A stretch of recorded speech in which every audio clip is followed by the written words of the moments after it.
है तो आप समझ लीजिए कि समस्या इतनी जेन्युइन है कि सरकार को उसका संज्ञान लेना ही पड़ेगा, इसके अलावा कोई दूसरा रास्ता नहीं।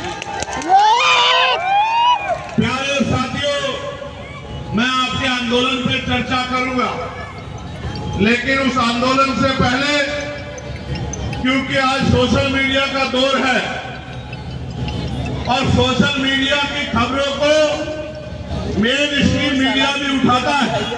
मैंने देखा मेरे ऐसे हजारों भाषण होंगे जो सोशल मीडिया के हमारे भाइयों ने कवर किए और फिर मेन स्ट्रीम के पत्रकार साथियों ने उन भाषणों को अपने टीवी चैनल पे जगह देने का काम किया, कभी जरूरी होने के कारण, कभी मजबूरी होने के कारण।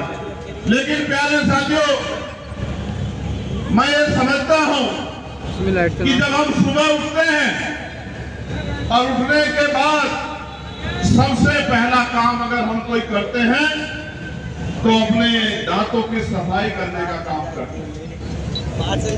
दांतों की सफाई के लिए जो ब्रश आता है, पेस्ट आता है, उसमें हम लोग टैक्स देते हैं। यानी कि दिन की शुरुआत हमारी टैक्स से होती है।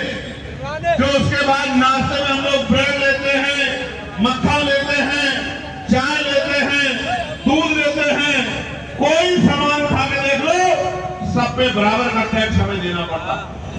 उसके बाद जब हम खाना खाते हैं, कपड़े पहनते हैं, कोई भी काम, कपड़ा खरीद के लाए या शर्ट बाजार से बनी लाए या कपड़ा खरीद के लाए, सब पे टैक्स देना पड़ता है।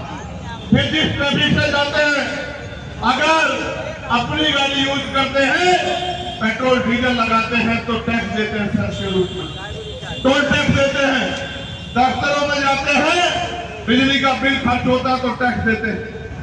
घर आते हैं फिर टैक्स देते हैं। परिवार में बच्चों के लिए कोई सामान लाते हैं उस पर टैक्स देते हैं। फिर शाम तक टैक्स जमा होता है। जो भी चीज हम यूज करते हैं, इतने तरह के टैक्स हमारी सरकारों ने लगाए हैं कि सुबह उठ के ब्रश करने से लेके और रात को सोने तक जो दवाई आपको लेनी पड़ती है, सब पे टैक्स देना पड़ता है। मैं तो ये भी कह सकता हूं कि आज का समय तो ऐसा है कि मरने के बाद भी टैक्स देना पड़ता है और जीने से पहले भी टैक्स देना पड़ता है, पैदा होने से पहले भी टैक्स देना पड़ता है। इतना टैक्स देने के बाद शायद आपको जानकारी ना हो, मगर मैं आपको बता देना चाहता हूं कि भारतीय संविधान ने गारंटी दी है 4-5 चीजों की जो हर व्यक्ति का अधिकार है, नागरिक का। पहली, कोई भूखे पेट नहीं सोएगा, कोई बिना वस्त्र के नहीं रहेगा, किसी को पीने के लिए पानी की दिक्कत नहीं होगी, किसी को सर ढकने के लिए छत की दिक्कत नहीं होगी, और अगर किसी के साथ अन्याय होता है तो उसको न्याय दिलाने का काम किया जाता है। अब इसमें पानी प्रमुख है। आप ये समझिए, जो सरकार पानी नहीं दे सकती वो हमारे हितों की रक्षा कैसे करेगी, हमें अपने अंदर झांक के देखना चाहिए। आज यहाँ कोई जाति नहीं है, कोई धर्म नहीं है। मेरे पास जो पत्र है उसमें सब जाति धर्म के लोग हैं। हिंदू भी है, मुसलमान भी है, सिख भी है, जैन भी है, बौद्ध भी है, तमाम लोग हैं। ये समस्या जनता की समस्या है, 12 लाख लोगों की समस्या है। ये एक व्यक्ति की समस्या के लिए भी हम लोग लड़ते हैं, ये तो 12 लाख लोगों की समस्या है। इस लड़ाई पे तो मेरे जैसे व्यक्ति को बिना निमंत्रण के आना चाहिए, उस लड़ाई का नेतृत्व करना चाहिए, इस लड़ाई में योगदान देना चाहिए। प्यारे साथियों, मैं तो आपकी दिल से प्रशंसा करता हूँ उन तमाम भाइयों की जिनके मैं नाम पढ़ूंगा, जिन्होंने अपने हक के लिए लड़ने का काम किया, आंदोलन करने का काम किया। और ये भी आप जान लो, इतिहास गवाह है भारत का, आजादी से पहले और आजादी के बाद भी, कि अधिकार मांगने से नहीं मिलते, अधिकारों की कीमत चुकानी पड़ती है। आप एक पानी की बोतल बाजार से खरीदोगे तो उसकी भी कीमत चुकानी पड़ेगी, उसके भी पैसे देने पड़ेंगे। अधिकार मांगने से नहीं मिलते, अधिकार छीनने पड़ते हैं। और अगर आप मैदान में आगे अधिकार छीनने के लिए आप आंदोलन कर रहे हो तो इतिहास गवाह है, यहीं से कुछ दूर पे किसान आंदोलन हुआ था, आपको याद है नहीं याद है?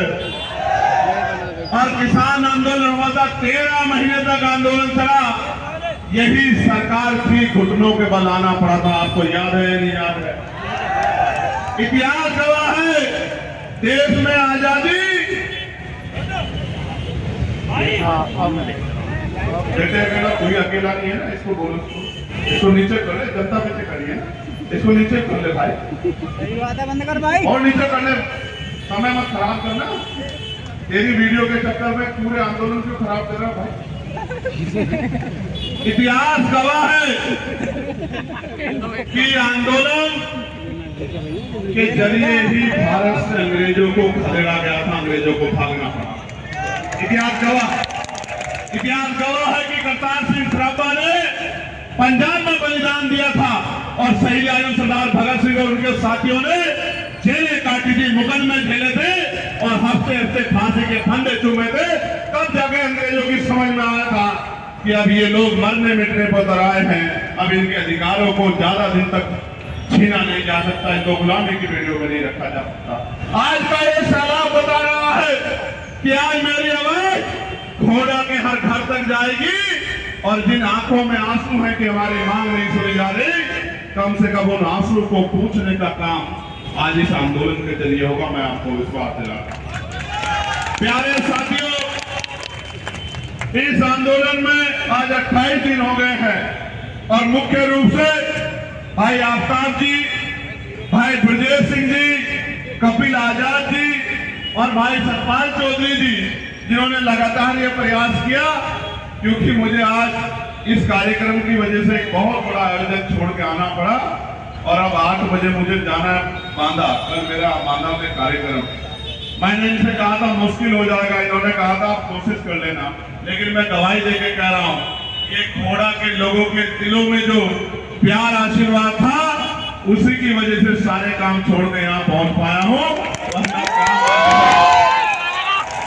मैं उन सब साथियों का भी आभार प्रकट करता हूं जो इस आंदोलन में सहयोग कर रहे हैं। भाई ब्रजेश सिंह जी, शंभू बिहार वाले, आकाश यादव जी, अल्ताफ अली जी, नितिन गुप्ता जी, रिजवान सैफी जी, सिजाम मंसूरी जी, पोलू जहीर जी, फैसल अली जी, हिमांशु यादव जी, नितिन कंसल जी, अबू तलहा जी, प्रदीप यादव जी, सरवर जी, देवेंद्र लोधी जी, नजर सैफी जी, सत्येंद्र दिवाकर जी, असलम सैफी जी, कफील मलिक जी, सलमान सैफी जी, दीपांशु पप्पू लोधी जी, रईसुद्दीन सैफी जी, मनोज शर्मा जी और इरफान मलिक जी, मैं आप सबका बहुत बहुत धन्यवाद करता हूं कि आपने अपने हकों के लिए लड़ने के लिए ये मसाल जला दी। जब आपने मसाल जला दी है तो आपके सोए हुए नेता भी जाग जाएंगे। आज के बाद मेरी बात को आप याद रखें, क्योंकि नेताओं को आपकी याद चुनाव में आती है, चुनाव के बाद 5 साल तक नहीं आती। जब उनका मतलब होता है तो उनको आपकी याद आती है, वरना आप मुझे बताओ, क्या 12 लाख लोग मायने नहीं रखते हैं? रखते हैं 12 लाख लोग मायने, और 12 लाख तो यहाँ रहते हैं, इनके परिवार रिश्तेदार के लोग आसपास भी रहते हैं। ये 20 लाख लोगों का मामला। मैं आजाद समाज पार्टी के भीम आर्मी के अपने नेताओं का भी, अपने भाइयों का भी धन्यवाद करता हूँ। जो लोग आंदोलन चला रहे हैं उनमें सिजाम मंसूरी, कपिल मलिक, सरवर और आफ्ताब अली जी पे 1-1 लाख रुपए के मुचलके भरवाए गए जैसे वो कोई अपराधी हो। आप समझो, पहली बात तो ये काम सरकार का है कि वो पानी घर घर तक पहुंचाए। दूसरी बात, जो लोग पानी के लिए लड़ रहे हैं उनकी हिम्मत तोड़ने के लिए मुकदमे किए जा रहे हैं। इससे ज्यादा जाति, इससे ज्यादा अन्याय क्या होगा? मैं तो कहना चाहता हूं, नेताओं के घर का 1 दिन का पानी बंद कर दो, आपके तमाम घरों तक पानी पहुंच जाएगा। मेरी बात को नेताओं के घरों पे, अधिकारियों के घरों पे दिक्कत होगी तो आपकी दिक्कत उन्हें समझ आएगी। अभी उनको दिक्कत नहीं हो रही। जब कोई जाम में फंसता है उसको एहसास होता है जाम की वजह से क्या नुकसान होता है। जब कोई टूटी सड़क पर चलता है उसको पता लगता है कि जब दहके लगते हैं किस तरह की पीड़ा होती है। जब पानी किसी और का रुकेगा तो घोड़ा के दर्द का एहसास भी उनको होगा, और जब तक वो पानी नहीं रुकेगा तो घोड़ा के दर्द का एहसास किसी को होने वाला नहीं। प्यारे साथियों, खोड़ा में पानी जो है उसकी गहराई बोरवेल की 800 फीट चली गई है। कितने फीट?